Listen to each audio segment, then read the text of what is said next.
사순절을 맞이해서 연속 설교를 하고 있습니다. 특별히 예수님께서 십자가를 감당하시기 위해서 예루살렘 성에 입성하신 때부터 십자가에 달려 돌아가시는 때까지, 그러니까 부활하시기 직전까지의 이야기를 우리가 함께 설교로 나누고 있는데요. 오늘은 그 5번째 이야기입니다.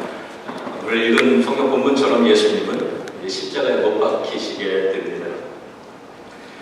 자, 오늘은 이 닭 이야기로 좀 시작을 하겠습니다. 작년쯤이었던 것 같아요. 제가 그 뉴스를 보다가 우연히 이러한 이야기를 보게 됐는데, 닭에 대한 이야기입니다. 계란에는 노란, 그러니까 브라운 색깔의 노란 계란이 있고 하얀 계란이 있잖아요. 근데 제가 어릴 때는 하얀 계란을 참 많이 먹었던 기억이 나는데, 요즘은 하얀 계란이 별로 이렇게 많이 보이지는 않습니다.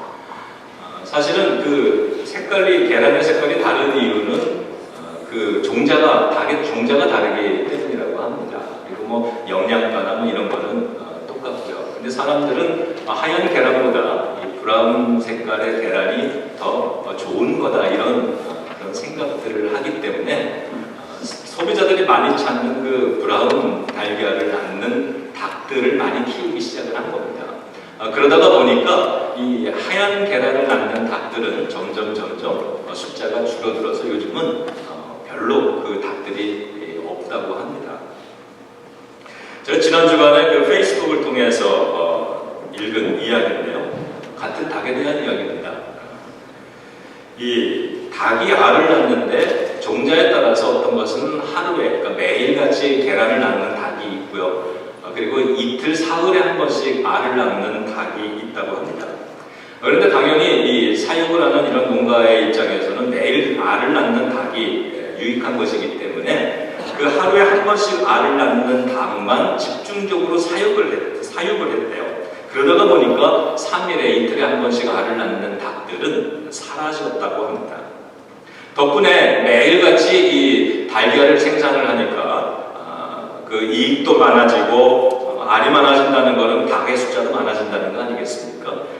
그랬는데 닭의 숫자는 증가했는데, 그런데 유전적인 다양성은 사라져버렸대요.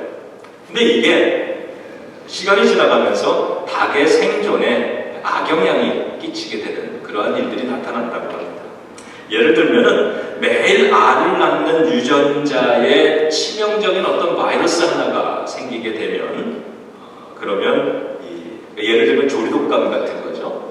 그러면 몰살을 당한다는 거예요. 실제로 이 조류독감이 이렇게 지금 한국에서 매년 그 조류독감 때문에 좀 어려움을 당하는데, 이 조류독감이 퍼지면 야생 이 조류는 10마리 중에 한 2마리 정도가 죽는데, 이 유전적인 다양성을 잃어버린 그러한 양계장의 닭들은 몰살이 된다는 겁니다. 물론 이 몰살되는 데 이유는 한 곳에 집중돼 살기 때문에 다 피해가 심하기도 하지만 그 면역성 자체, 이 유전적인 다양성을 통한 면역 체계를 잃어버렸기 때문이라고 그렇게 설명을 합니다. 이 닭의 이야기들을 가만히 생각을 해보면서 사람이 지혜로운 것 같고 사람이 이긴 것 같아 보이지만 사실 결과를 시간이 지나면서 보니까 사람이 이긴 게 아니구나, 이런 생각이 듭니다. 인생도 그런 것 같습니다. 세상에는 이겼지만 지는 패배가 있고요. 졌지만 이기는 승리가 있는 것 같습니다. 예를 들면 이런 거죠. 부부싸움을 하면서 우리 남자들이 좀 힘이 세니까 남편들이 말로 힘으로 이겼다 그래서 정말 승리한 걸까? 다음날 아침 식탁에 반찬을 보면 졌다는 걸 알 수 있죠. 이 싸움이 오래 가면 이제 그때부터 이제 신을 양말이 없어지고 속옷이 없어지고 그런 거 아니겠습니까? 오늘 우리가 읽은 예수님의 이 예수님의 십자가도 마찬가지입니다. 예수님이 하나님의 아들로서 어쩌면 이렇게 무기력하게 십자가에서 돌아가실 수 있었을까? 십자가에서 예수님 오늘 본문에 나온 대로 제자들 가장 신뢰했던 사람으로부터 배신을 당하고 그들이 팔고 또 사람들이 조롱하고 매를 맞고 재판장에 서게 되고 그러면서 고통 가운데 이렇게 무기력하게 십자가에서 죽어지셨는데, 우리 예수님의 이 모습을 보면 왜 그러고 돌아가셨어야만 됐을까, 이런 생각이 듭니다. 우리의 죄를 사하고 우리를 구원하기 위해서라면 다른 방법도 많으셨을 텐데 왜 굳이 그렇게 버림받고 그리고 상처받고 그리고 고통을 당하면서 비참하게 초라하게 죽고 가셨을까? 그 모습은 사실은 우리들의 모습이어야 된다는 겁니다. 성경이 보여주고자 하는 것은 죄의 결과가 그렇게 비참한 것이다. 사실은 너희가 죄를 지었기 때문에 너희가 이런 비참함을 맛봐야 되지만 너희 대신에 예수님께서 그 모든 것들을 감당하심으로써 너희의 죄를 사하여 주신 것이다 라고 하는 걸 우리에게 가르쳐 주는 거죠. 그래서 예수님의 십자가의 모습을 보면 우리가 짓고 있는, 우리가 살아왔던, 하나님 모르고 살았던 삶, 죄의 지배를 받으며 살아왔던 삶이 얼마나 이게 고통스럽고 이러한 것인가를 배울 수 있게 됩니다. 그런데 예수님은 왜 그렇다 할지라도 왜 꼭 그렇게 돌아가셨어야만 됐을까? 우리가 이 평안할 때는 잘 모르지만 삶을 살다가 보면 어려운 때가 있잖아요. 정말 힘들고 마음 몸이 힘들고 막 이럴 때, 그럴 때 아무도 없는 이 성전에 와서 저 십자가 앞에서 이렇게 기도를 하다 보면 저 십자가의 주님이 더 가깝게 느껴집니다.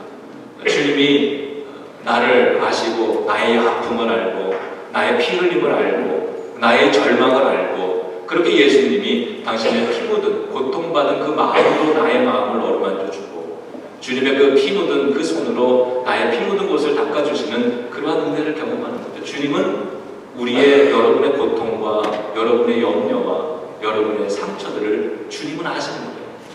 그 십자가의 고난을 통해서 우리의 고난을 이해를 하시는 거죠. 우리의 죄로 인한 우리의 비참함을 주님이 몸소 체험하시면서 우리의 죄가 얼마나 비참한 것인가를 아시고 지금도 주님을 알지 못하는 수많은 죽어가는 영혼들을 바라보면서 저들의 비참함 그것을 안타까워하고 계시는 거죠. 그리고 성경은 주님의 그 마음을 우리 성도들, 우리 교회도 가져야 된다고 이야기를 하는 겁니다. 주님이 십자가에서 받으신 그 상처가 비록 죄와 사망에게 지는 것 같지만 그러나 주님은 부활을 하심으로써 죄와 사망이 우리 주님을 이긴 것 같지만 사실은 주님이 지지 않았다라고 하는 것을 보여주시는 거죠.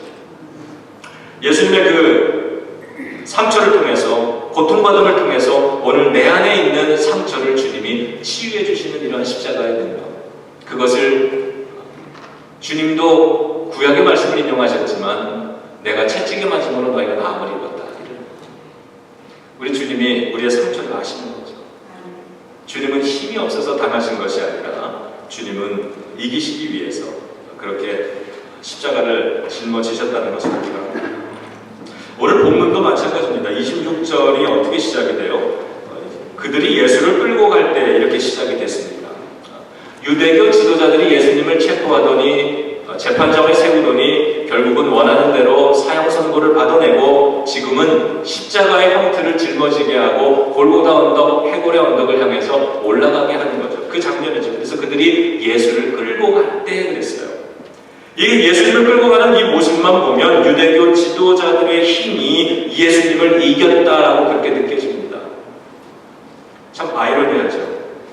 하나님이신 예수님, 그 하나님을 종교가 하나님을 이겼다고 선포하는 순간입니다.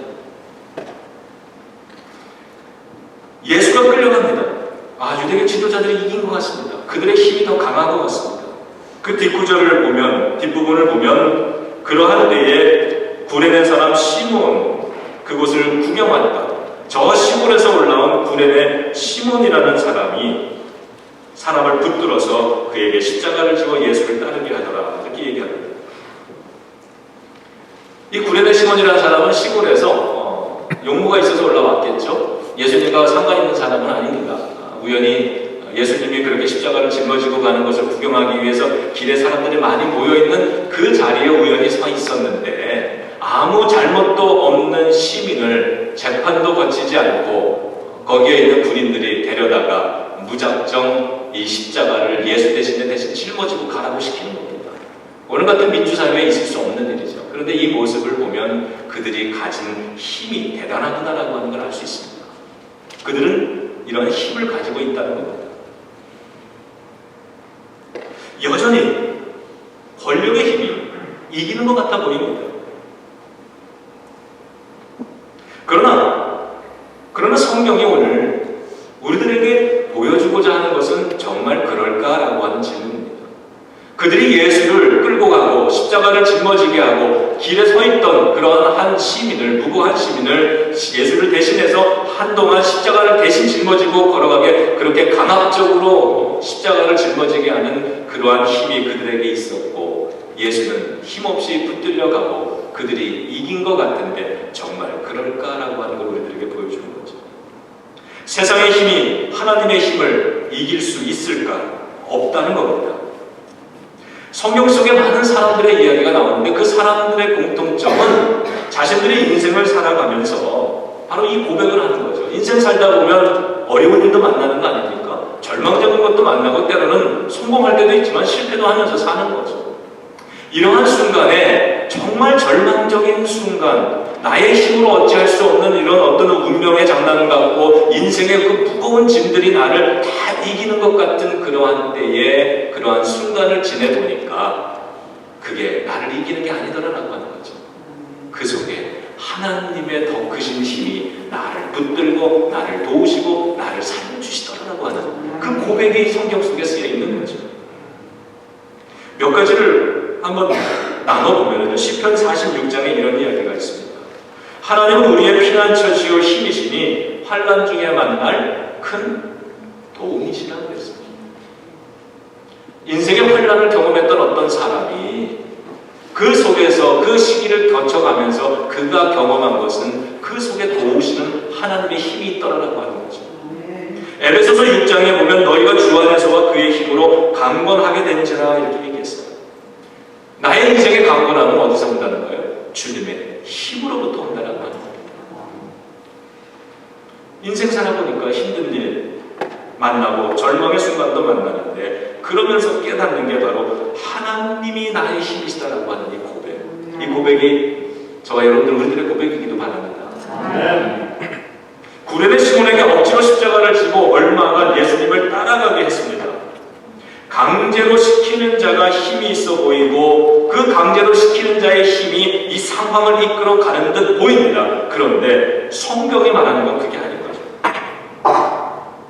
구레네 시몬이 예수를 알지 못하고 믿지 않고 억지로 십자가를 잠깐 짊어지고 갔습니다.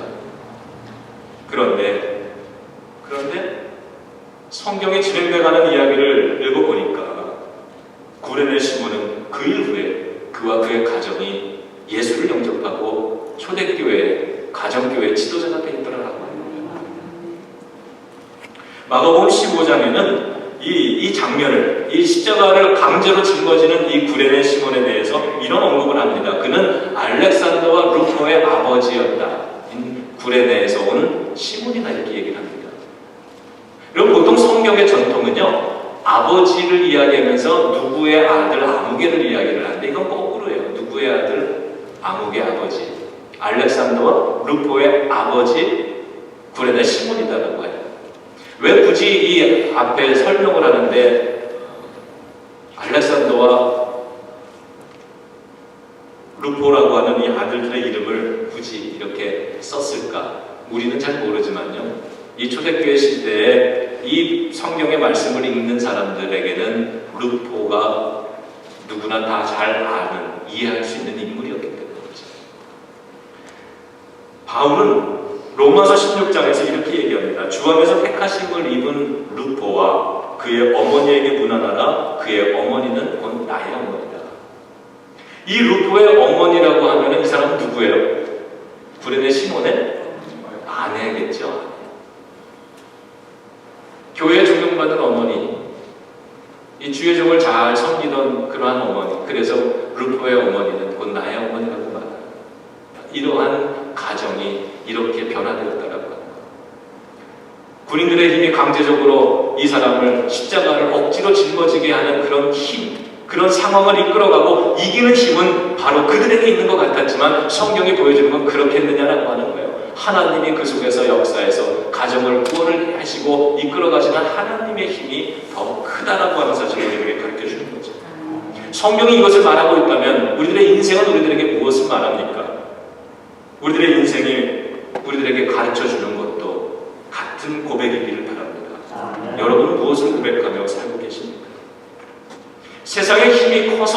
세상의 힘이 강해서 그 힘이 모든 인생들을 다 주관할 수 있어서 그 힘을 가져보는 것이 우리들의 인생의 목표이냐? 아니면 그것이 아니라 하나님의 힘이 나의 인생을 주관하신다라고 하는 그 고백을 가지고 내가 구하는 것이 하나님의 도우심이라고 그렇게 기도하며 살아가는 성도이겠느냐? 만일에요, 세상의 힘도 우리를 지켜주는 것은 어느 정도 지켜줄 수 있지만 나의 평생, 나의 자녀들의 삶을 지켜주는 그 힘이 세상으로부터 오는 힘으로 내 가정을 지킬 수 있다면, 근데 그 힘을, 세상의 힘을 얻기 위해서 세상의 힘을 내가, 하나님으로부터 오는 힘을 내가 만약에 포기해야 된다면, 그러면 과연 여러분은 세상의 힘을 거절하고 하나님의 힘을 붙잡기 위해서 여러분의 시간을 쓰고 여러분의 마음을 쓰시게 됩니다. 우리들은 어떻게 해야 될까요? 나는 그리고 어떻게 하면서 지금 살고 있는가를 오늘 본문을 통해서 다시 한번 질문을 해봅니다. 상황을 이끌어가는 힘이 있습니다. 그거는 권력이 아니라 하나님의 힘이라고 성경이 말해줍니다. 시편 139장 9절에는요 이런 구절이 있습니다. 내가 새벽 날개를 치며 바다 끝에 거주할지라도 거기에서 주의 손이 나를 인도하시며 주의 오른손이 나를 붙드신다. 바다 끝에 가서 구한다. 요나의 이야기 생각하시면 알 겁니다. 요나가 하나님이 니느웨로 가라 했는데 반대편 다시스를 향해서 배를 타고 도망가는 거죠. 배 밑창에 숨어서 지금 저 바다 깊은 곳에 갔는데 여기에서는 하나님이 힘이 닿지 않겠지라고 생각을 했는데 거기에도 하나님의 힘이 있는 거죠. 우리가, 저와 여러분들이 저 바다 끝 아무도 없는, 아무도 도울 수 없는 그런 곳에 떨어진다 할지라도 그것에도 나를 도우는 하나님의 손길이 있더라. 이게 바로 시편 기자의 고백이었는데 이 고백이 우리의 고백이기를 원합니다. 잠언 3장 6절에서는 너는 범사에 여호와를 인정하라 그리하면 그가 내 길을 지도하리라 이렇게 얘기합니다. 여러분이 하나님을, 이 힘을 인정한다면 세상의 힘보다 나의 삶을 주관하는 것, 세상을 주관하는 것, 승리하는 건 하나님이라고 하는 힘을 여러분이 의지하고 인정한다면 하나님께서는 그를 지도해 주신다, 이끌어 주신다 이렇게 약속해 주는 겁니다. 마지막으로 이사야서 58장 11절은 이렇게 얘기합니다. 여호와가 너를 항상 인도하여 메마른 곳에서도 내 영혼을 만족하게 하며 내 뼈를 견고하게 하니 너는 물된 동산 같겠고 물이 끊어지지 아니하는 샘물 될 것이라고 했습니다. 하나님이 우리를 지키시면 세상의 힘에 의해서 우리가 메말라가는 광야 같은 그러한 인생의 기간을 지내게 된다 할지라도 하나님은 그러한 영혼에, 그러한 인생에 물된 동산같이 만들어주시고 샘이 마르지 않은 샘물같이 만들어주신다고 약속을 하십니다. 과연 누가 이기는 것이겠느냐라고 하는 질문입니다. 구레네 시몬의 인생과 그의 가정을 보면 과연 누가 이겼습니까? 누구의 힘이 더 강한 것입니까? 상황을 보면 고난이 우리를 이기는 것처럼 보일 때가 참 있습니다. 그 고난의 힘이 나를 무자비하게, 나를 억지로 이 고난의 십자가, 어려움의 십자가를, 질병의 십자가를 짊어지고 가게 만드는, 그렇게 보일 때가 있습니다. 상황의 힘이 나를 제압하는 거죠. 때로는 질병이, 때로는 경제적인 것이, 때로는 인간관계가, 때로는 인생에서 만났던 수많은 시련들이 나를 그렇게 이끌어가고 나를 억누르는 것 같이 보여지는 그러한 상황을 만나게 되죠. 근데 그러한 때 우리는 하나님을 믿고 맡길 수 있어야 된다고 얘기합니다. 하나님께 믿고 맡길 수 있어야 된다. 그래야 우리를 도우신다. 시편 37장 5절 너의 길을 여호와께 맡기라. 그를 의지하면 그가 이루신다라고 얘기했어요. 여러분, 의지하는 거 맡기는 게 뭘까요? 내가 하나님의 힘이 세상의 힘보다 더 커, 이거를 인정만 하고 지식으로 가지고 고백만 하면서 살아간다고 하나님이 우리를 도와주시는 게 아니라 우리들의 삶의 구체적인 상황 속에서 이 말씀, 이 믿음 그대로, 우리가 고백하는 것 그대로 하나님을 의지하며 살 수 있어야 되는 거죠. 지금 당장 어려운 상황이 눈앞에 있어서 나의 모든 시간과 나의 관심과 나의 마음을 거기에 다 쏟아 부어야 이 문제를 겨우 해결할 수 있을 것 같은 그러한 상황을 여러분들이 만난다고 가정할 때, 그때에도 여러분들 하나님을 의지하기 위해서 이 급한 발걸음을 멈추고 여러분의 삶 속에 하나님 앞에 무릎 꿇을 수 있는 시간을 만들어낼 수 있을까요? 그 급한 바쁜 분주한 삶을 중단시키고 잠깐 내려놓고 주일에 주님의 앞에 와서 하나님 나를 도와달라고 그렇게 주님을 바라보면서 맡기면서 예배드릴 수 있는가? 바로 이 질문이죠. 그러면 하나님께서는 그를 지도하시고 그를 도우신다고 약속해 주십니다. 구원하시기 보좌에 앉으신 우리 하나님과 우리 어린 양이 있다. 제가 어제 밤에 이 원고를 다시 한번 이렇게 쭉 읽고 기도하다가요, 이 찬양이 생각이 났어요. 이기는 힘은 보좌에 계신 하나님의 힘이다. 세상의 힘이 아니다. 혼자 이렇게 말씀을 읽으면서 고백하면서 설교를 부르다가 이 찬양을 함께 교인들하고 불러야 되겠다, 이런 생각이 들어가지고 밤늦게 우리 저기 음향실에다가 이메일 하나 보내서 이 가사를 좀 준비해달라고 했어요. 그리고 일부 예배를 봤더니 우리 찬양단이 찬양을 하는데 이 찬양을 부르더라고요. 우연의 일치도 있지만요, 우연의 일치 같아 보이는 성령님의 섭리도 있는 거라 믿습니다. 그래서 이 찬양을 오늘 부르라는 뜻이구나 이렇게 생각을 하는데, 자, 우리 저 찬양 한번 불러보죠. 이기게 하는 힘은 누구다? 세상이 아니다. 보좌에 앉으신 하나님이시다. 자, 우리의 고백을 담아서 함께 찬양해 보겠습니다.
해골이라 하는 곳에 이르러 거기서 예수를 십자가에 못 박고 두 행악자도 그렇게 하니 하나는 우편에 하나는 좌편에 있더라.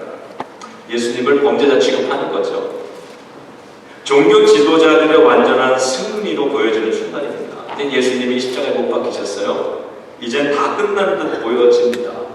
그러니까 예수님을 따르던 제자들도 다 실망하고 낙심해서 흩어진 거고, 뒤따라오는 사람들도 울면서 낙심하는 마음으로 쫓아오는 거고요. 그렇게 이제는 종교 지도자들이 그들의 힘이 예수를 완전히 죽이고 이긴 그러한, 이제는 더 이상 희망이 없어 보이는 그러한 모습을 33절에서 만나게 됩니다. 우리 인생에서도 이러한 순간을 만나죠. 정말 우리가 절망을 하는 순간들이 있습니다. 이제 정말 주님을 그동안 내가 붙들고 살았는데 이제는 안 될 것 같은 그런, 하나님의 힘이 정말 나와 함께 하는 걸까? 하나님이 나를 도우시는 건 나에게는 정말 희망이 있는 걸까? 이런 생각이 드는 순간, 바로 그 순간이죠. 예수님이 십자가에 달려 돌아가셨지만, 세상이 이기는 것 같지만 성경은 하나님의 힘이 더 강하다는 걸 말씀하시는데, 여러분 우리의 삶 속에 이렇게 많은 이제 더 이상 희망이 없다. 모든 걸 다 내려놓고 싶은 이러한 순간에 그때에도 바로 성경이 말하는 이 음성 여러분의 가슴 속에 있기를 바랍니다. 세상이 이긴 것 같고 다 끝난 것 같지만 사실은 세상의 힘보다 하나님의 힘이 더 강하시다. 그 다음 구절 한번 보세요. 36절 우리 같이 읽어봅니다. 군인들도 희롱하면서 나와 신포도주를 주며 군인들이 어떻게 해요? 희롱하다가 그러는 거예요. 뭐라고 희롱했어요? 네가 하나님의 아들이면 너 스스로를 구원해봐라. 구원은 끝났다는, 구원은 없다는 거 아닙니까? 예수님을 희롱합니다. 조롱합니다. 자, 우리들의 인생에도 우리의 실패가, 우리의 고난이 우리의 믿음을, 우리의 신념을 조롱할 때가 있죠. 너의 믿음이 세상에 작다라고 하는 거예요. 네가 믿음 가지고 기도하면서 붙들고 갔지만 결과가 이렇잖아. 하나님이 너를 도우시고 너를 사랑한다고 얘기하지만 정말 하나님이 살아계시는 건가? 너가 믿어왔던 너의 믿음, 너의 기도가 뭐야? 그러면 그 기도가 있다면 네가 오늘 왜 이렇게 실패하고 어려움을 당해야 돼? 여러분, 실패가 우리를 조롱하는 겁니다. 우리의 생각이, 세상이 우리를 조롱할 때가 있어요. 믿음이 너를 배신했다고, 하나님이 너를 버렸다고 하는 이런 조롱. 자, 그러한 조롱과 함께 마지막 38절을 읽겠습니다. 그의 위에 있는 유대인의 왕이라 승대가 있더라. 예수님의 머리 위에 조롱의 표시로 그는 왕, 하나님의 아들, 왕이다, 구세주다 이렇게 써붙였다는 거예요. 이거는 고백이 아니라 조롱입니다. 조롱이에요. 그런데 여기에 역설이 있는 거죠. 그들이 입으로, 그들이 손수 써가지고 예수님의 머리 위에 조롱하기 위해서 붙여놓은 그것이 사실은 예수 그리스도의 왕되심을 드러내고 그들의 입으로 고백하게 만드는 역설인 거죠.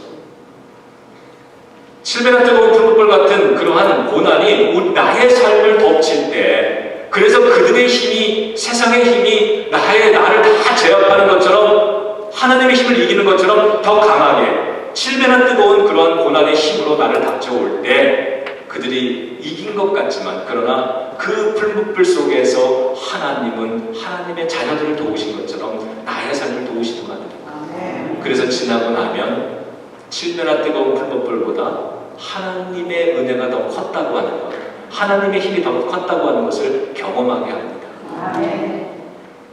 우리를 무너뜨리기 위해서 자신들의 힘이 더 강하다는 걸 보여주기 위해서 7배가 아니라 70배나 더 뜨거워질수록, 자신들의 힘이 더 강한 것을 과시하면 과시할수록 하나님은, 하나님의 은혜가 70배나 700배나 더 크다고 하는 것을 우리들에게 경험시켜주는 거예요. 그렇기 때문에 이 머리 위에 쓰여진 예수는 왕이라고 하는 말은 역설이 되는 겁니다. 여러분, 이 역설이 이게 신나지 않습니까? 우리가 책을 읽다가도 어떤 사람의 이야기를 들을 때 참 평탄하고 이렇게 엘리트의 길을 걸어가가 성공한 사람들의 이야기보다는 참 가난하고 힘들고 실패하고 이랬던 사람이 인생에 역전이 일어나서 오늘 큰 승리를 이루었다는 책들이 더 감동을 주고 더 용기를 주잖아요. 믿음 생활해 보니까 믿음도 바로 이러한 역설이더라라고 하는 거예요. 우리가 과거에 하나님을 모르고 죄 지은 인생으로 죽음 고통 가운데 살았는데, 그런데 주님이 우리를 구원해 주셔서 새로운 삶을 살게 해주셨다는 거예요. 내가 고난 속에서 세상의 지배를 받는 것 같았지만 하나님은 그러한 고난 가운데에서 나를 다시 구원하셔서 나로 하여금 승리하게 해주신다라고 하는 이러한 역설. 인생 역전에, 믿음 역전의 이야기가 있는 거죠. 그것이 바로 이 사순절에 우리가 만나는 하나님의 사랑의 이야기입니다. 마지막 지난 ABC 방송에서 나왔던 이야기 하나 소개하고 마칠게요. 지난 15일에 이 ABC 방송이 요한 워터라고 하는 53세의 남자의 이야기, 아버지의 이야기를 방송을 했는데, 10년 전에, 2005년이죠. 10년 전에 당시 딸, 18살이었던 딸하고 함께 국립공원을 이렇게 등산을 하고 있다가 그 폐사꿈을 만든 거예요. 그 짧은 순간에 이 아버지는 도망을 가야 되겠다는 생각을 했지만, 도망을 가면 아무래도 딸보다 아빠가 더 빠를 거 아니에요. 그러면 딸이 곰에게 잡아 죽겠구나라고 하는 생각이 들어서 곰과 딸 사이를 막고 섰대요. 딱 막고 서고 딸에게 도망가라 그랬대요.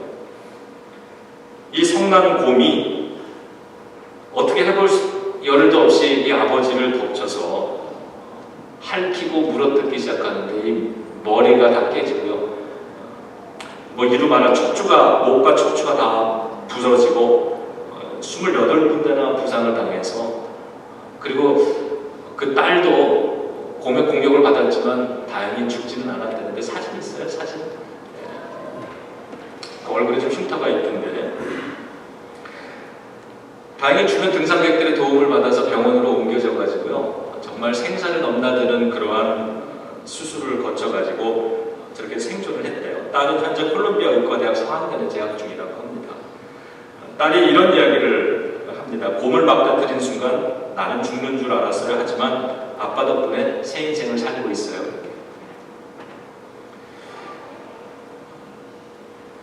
곰이 이긴 것 같은데 사실은 저 아버지가 승리한 것 같아요. 인생에 저런 이야기들이 참 많은 것 같습니다. 저 아버지의 모습을 보면서 사순절에 예수님을 생각합니다.